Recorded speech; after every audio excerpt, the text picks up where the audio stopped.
Assalamualaikum warahmatullahi wabarakatuh. Sebelumnya, perkenalkan nama saya Dinda Samsia. Di video ini saya akan sedikit menjelaskan tentang teori semantik pada era Gen Z dan Gen Alpha di kehidupan sehari-hari. Selamat menonton.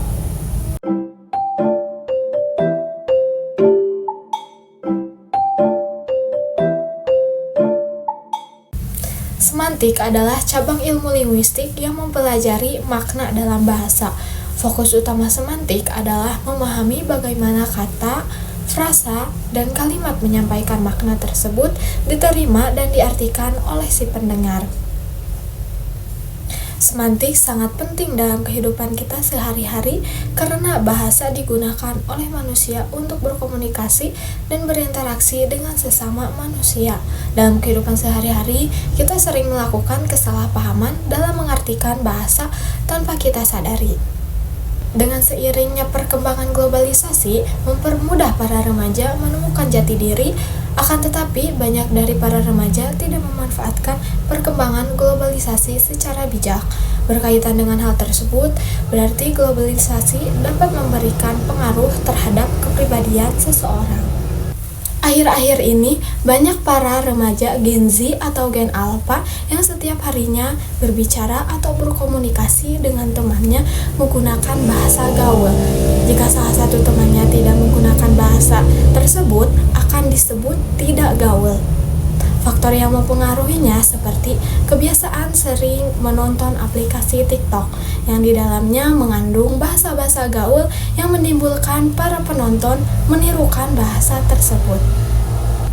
Contoh yang pertama, seperti kata bun. Kata ini sering disebut oleh para remaja termasuk perempuan untuk nama panggilan temannya. Kata ini berasal dari iklan TV pada iklan susu, yaitu si kecil mulai aktif ya bun, sehingga kata tersebut sering digunakan saat berkomunikasi.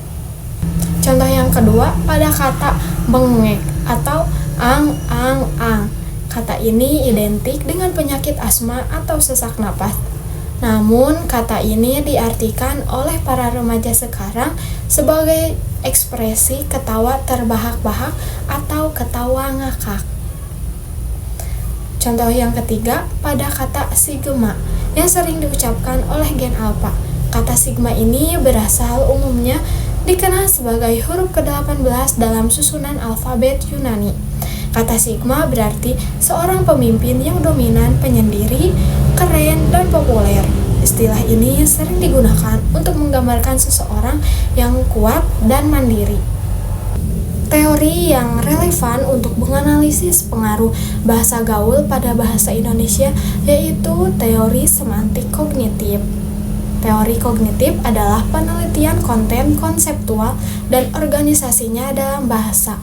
Maksudnya, teori semantik kognitif merupakan teori yang menggabungkan teori konseptual atau hal yang di luar bahasa dengan tata bahasa.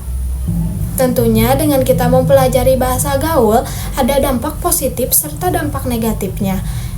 Pada dampak positif, yang pertama, meningkatkan kreativitas. Penggunaan bahasa gaul dapat meningkatkan kreativitas seseorang.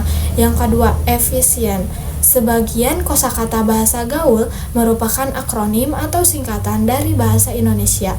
Kosakata tersebut diperpendek atau disingkat dengan tujuan agar lebih efisien dalam penggunaannya di percakapan sehari-hari. Yang ketiga, menambah keakraban dengan teman sebaya.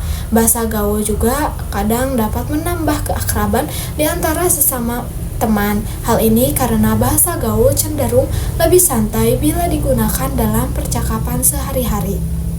Serta dampak negatifnya yang pertama, penyalahartian dan kesalahpahaman. Hal ini dapat menimbulkan kesalahpahaman antara beberapa orang yang memiliki penafsiran berbeda atas suatu kata. Yang kedua, eksistensi bahasa Indonesia yang terancam.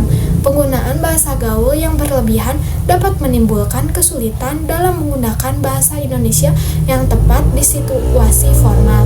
Yang ketiga, menurunnya derajat bahasa Indonesia.